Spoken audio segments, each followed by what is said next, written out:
right, Longhorns, the next subject we're going to be covering are analyzing graphs. And we're going to be talking about the maxima and minima of a graph, increasing and decreasing behavior of a graph, and end behavior. So before we get started on our notes, this is on page 43. I want you to write your name and the class period at the top of your notes. All right, so two things you'll need to do after you write your name and class period at the top of your notes.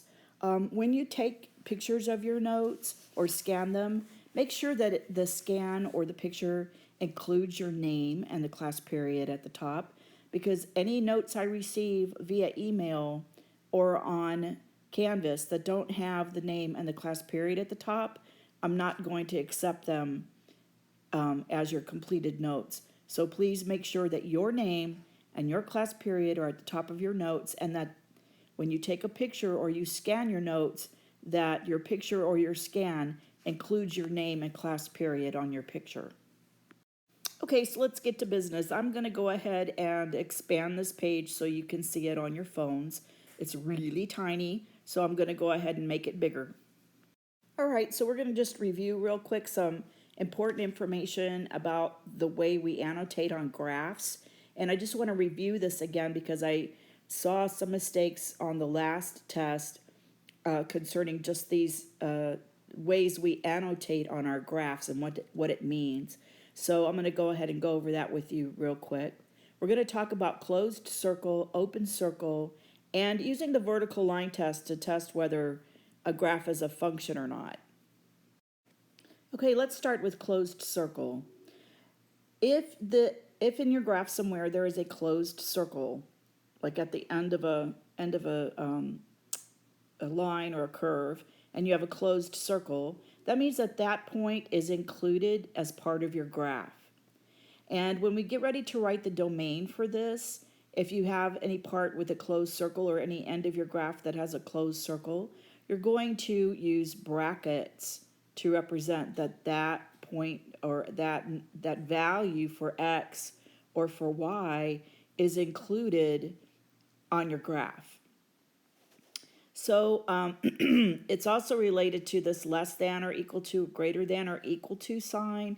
If it has the equal to sign, that means that it's included. So just remember, any value that's less than or equal to that value or greater than or equal to that value, if it has the equal to sign, then it's an included value on the graph. We're going to use a closed circle at the end of that curve or line, and when we write the domain and range, we're going to use brackets. All right, so open circle. The open circle is used when we have some point on our graph where the graph ends, like at the end of a curve or the end of a line, but we're not going to include that value as part of our values for the graph. So if it's not included, then we're going to use an open circle at that point. And the way we write the domain and range, we're going to use parentheses. We also use parentheses around negative infinity and positive infinity because you cannot close negative infinity and positive infinity. And just remember, whenever you're writing your domain and range, if you have a negative infinity or positive infinity in your domain or range, the negative infinity should always be the value that goes first.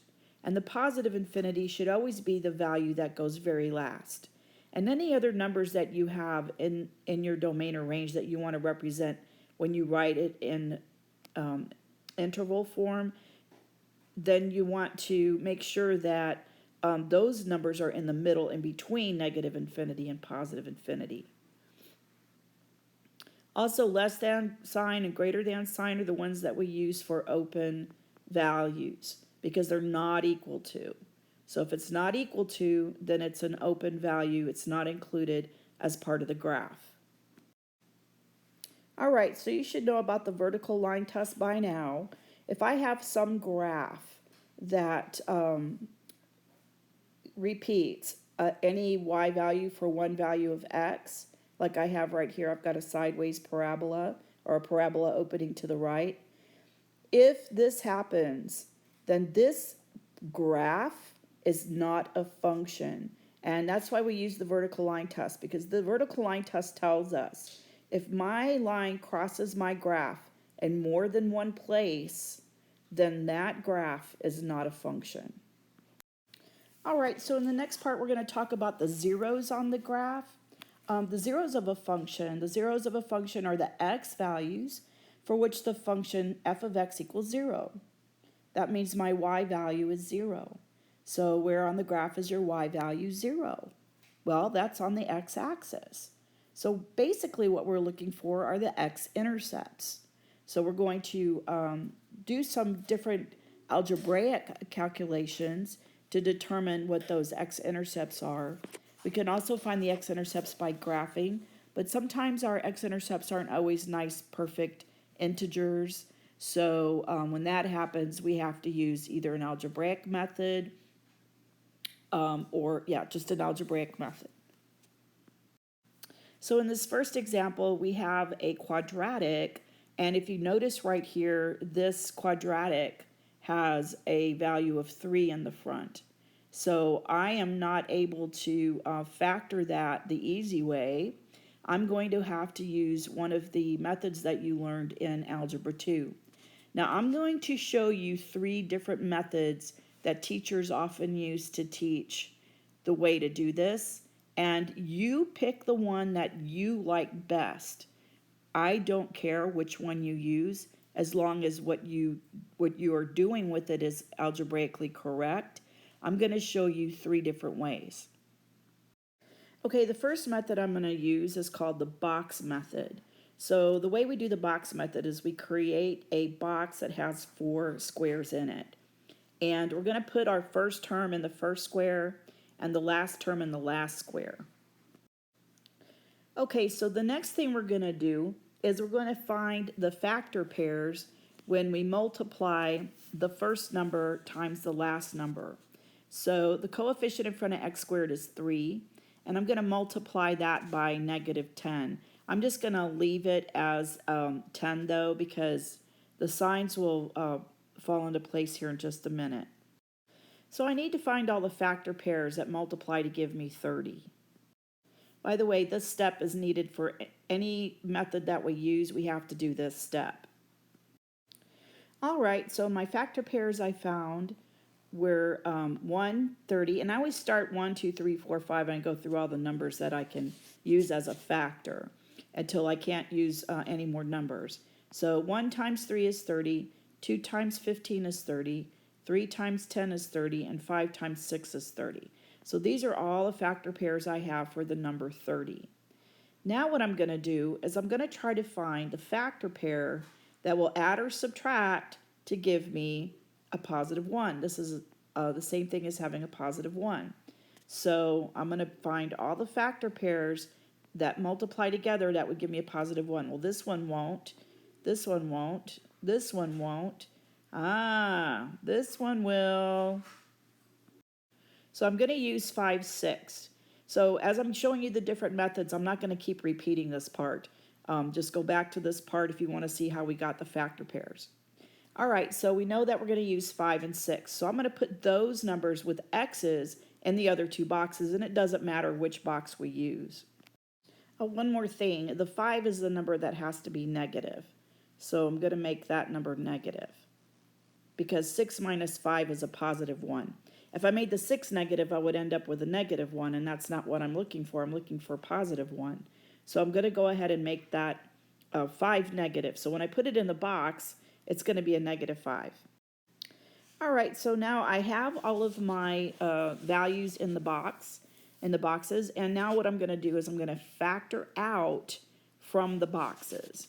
So I'm going to factor out from this set, going horizontally along the top. I'm going to go horizontally along the bottom. I'm going to go vertically on the left 2, and I'm going to go vertically on the right 2. And I'm going to get these 4 values that are going to be my values that are going to go into my binomial. All right, so the first thing I factored was this 3x, and I have a 3x here and a 6x here. So out of these 2 terms, I can factor out an x and a 3, because there's also an x and a 3 in this box that I can factor out, or I can divide by 6x. I can divide 6x by 3x and get a number. So I go ahead and factor these out. I factor out the 3 and the x. Over here, what I have in common between these two boxes is this -5. So I factor out the -5, okay? And then this way, the only thing I have in common across the row here is x. And down here, the only thing I have across the row is a 2. So these are going to be my two binomials that I'm going to use. Now, the way you can check to make sure you have your signs right is go ahead and multiply these values back together and see if you get what's inside the box. So 3x times x is 3x squared. -5x times x is -5x. 3x times 2 is 6x. And -5 times 2 is -10. As long as you've got that right, then we're good to go. So I bet you're thinking, man, I'm glad we got that over with, but you know what? We're not done yet, because now we have to set our factors equal to 0 and solve for x, because remember, the whole point is to find the zeros. So now that we've got the factors, now we have to set them equal to 0 and solve for x so we can see what the factors are. I mean, what the zeros are. Okay, so my x values are 5/3 and -2. So how do I write the zeros? So here you can see I've rewritten them as points, because that's what they are. They're points on the graph. Our zeros are points on the graph, and they're points on the x-axis. So one of the points is at 5/3, 0, and the other point is at -2, 0. And that's it. So this is one method. As far as factoring goes, I showed you the box method. I'm going to show you a couple of other methods of factoring. But once you find the factors, the rest of this is the same. So I'm not going to repeat this again, but I am going to show you a couple other methods that you might have learned in other math classes. And if you want to use those methods, that's fine with me. Box method happens to be my favorite. But if you don't like that method and it's confusing to you, then use the method that works for you. Another method you might have learned is factor by grouping. Now, many of the steps we've already done, like we've already found our factor pairs, and we've already done some other of the calculations that we're going to use, like solving for x. But I'm going to use another method besides the box method to show you how to actually get the two binomials, these two binomials right here that we're going to use. And we're going to do it by factor by grouping. So in factor by grouping, what I do is I put the first term on one end of my line at 3x squared at one end of the left end, and then at the other end I put my -10. Now what I'm going to put in the middle are the two values, this -5 and the -6, in the middle between here along with their x's. Now the other thing I'm going to do is make sure that these two values, when I combine them together, the two middle values actually add up to 1x, and they do. -5x plus 6x is 1x. All right, so the next step is to factor out whatever these two groups have in common. Okay, this group right here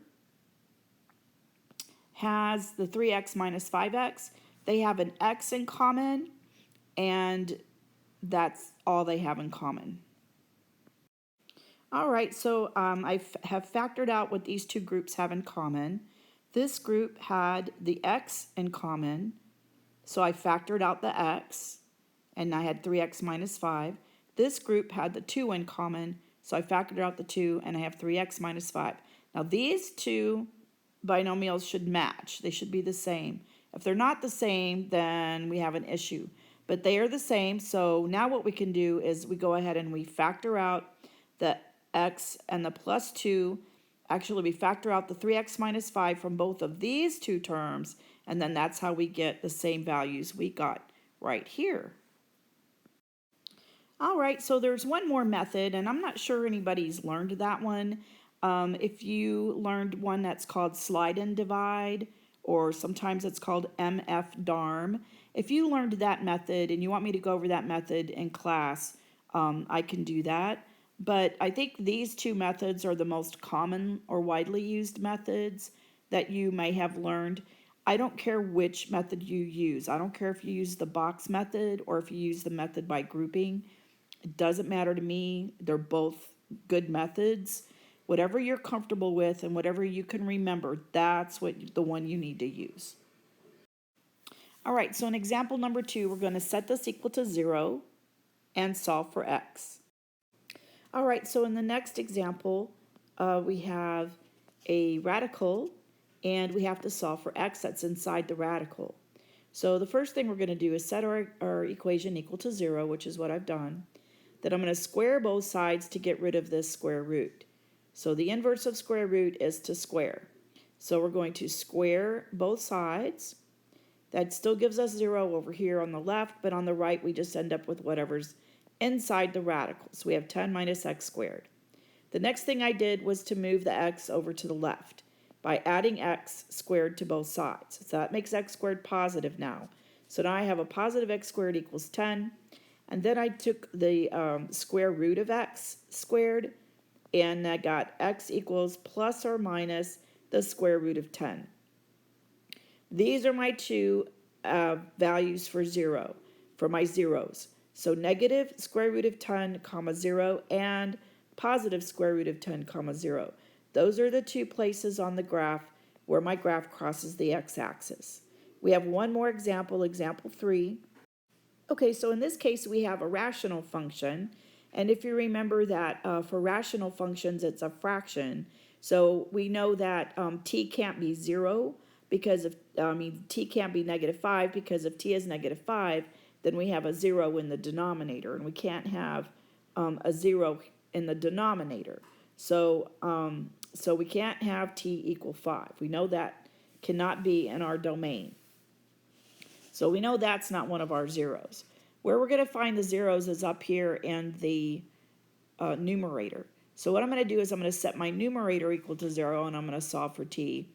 And for that value, that's where my graph is going to cross my x-axis.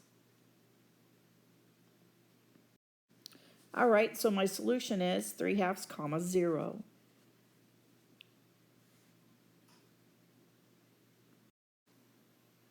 All right, for this section, we're going to look at some graphs, and we're going to analyze what's happening with the graph. And the main thing I want you to focus on, there's a lot of information on here. You can look at the graph and at the top and read what it says in the paragraphs. But what I want you to mainly focus on for right now is this concept of increasing and decreasing. We want to see where the function is increasing or decreasing and on what intervals for x. That's basically what all of this means in these two paragraphs. So I'm going to explain that better using this graph right here in the middle of the page. So I'm going to expand that graph out, and we're going to talk about some different parts of the graph that are important that you need to know for this week.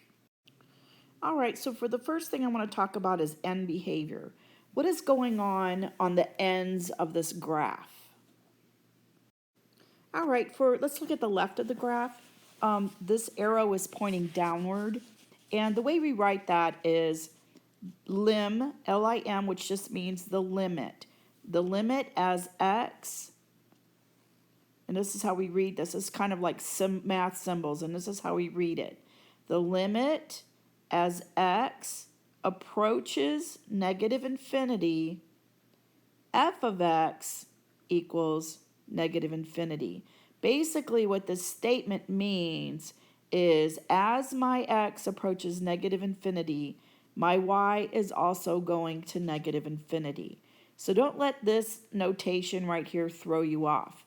It's really not that difficult. It just means x is going to negative infinity and y is going to negative infinity. Now, the similar thing happens over here on the other end of the graph. In this case, we have the opposite thing happening. We have x going to positive infinity and y going to positive infinity. So you have to think about, well, what's going on here with the x values and the y values? As my graph goes higher and higher, my x values get larger and larger, and my y values get larger and larger. So both my x and my y values are getting very large. So the way we write that is just like this, except this time we're going to leave out these negative signs and we're just going to keep the infinities positive.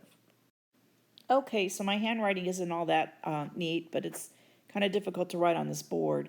The limit as x approaches infinity, f of x equals infinity. There should be an equal sign.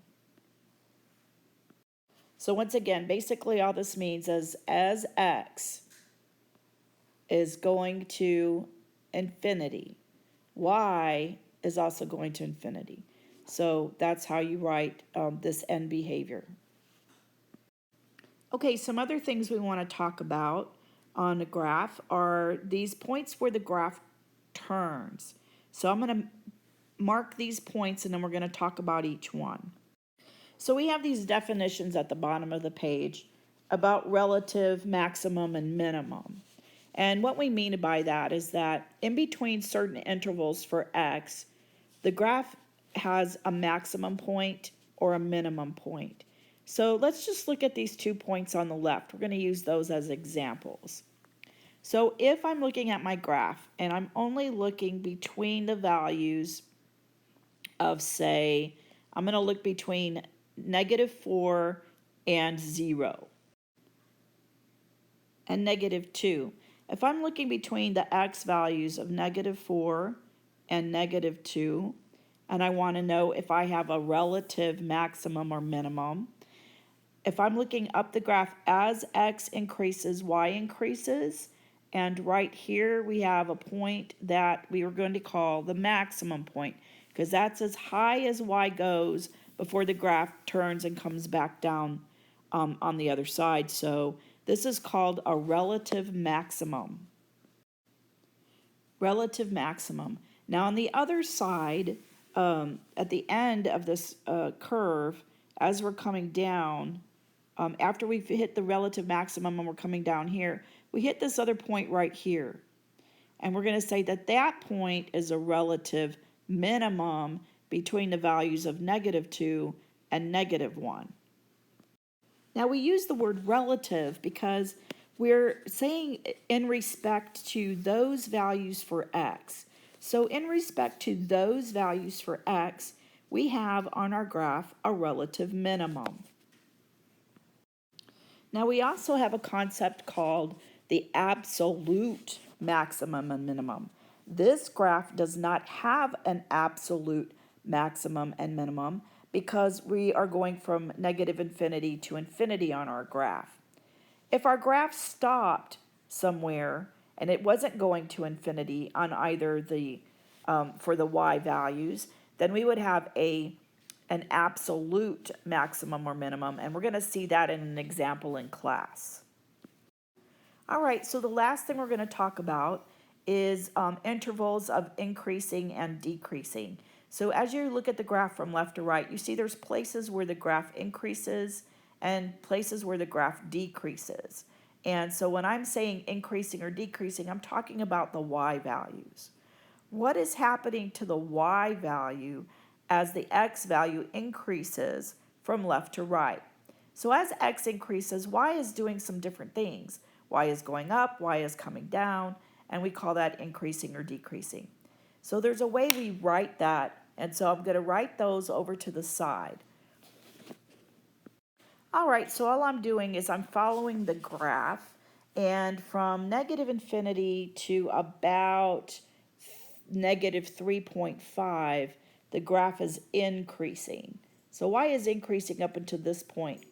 And then from -3.5 down to about -1.5, the graph is decreasing.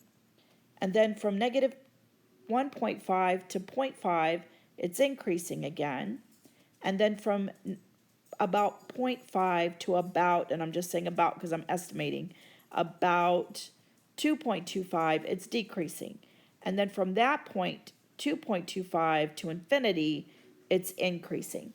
So you can see we're just following the graph from left to right, increasing, decreasing, increasing, decreasing, increasing. And we're writing down these values for x, where this is happening. So from -infinity to where x is about -3.5, which is right about here. I'm just estimating these values. So that's all there is. We have end behavior, we have relative maximum and minimums, We also have something called an absolute maximum and an absolute minimum, but we don't have one of those on this graph because of these end values that are going to infinity. And then we talked about increasing and decreasing. And basically that's all there is to analyzing polynomial graphs. All right, another friendly reminder to remember to put your name and class period at the top of your notes before you take a picture or before you scan them. Remember, you can upload these directly to me at cstyles.lcisd.org, or you can upload them through Canvas.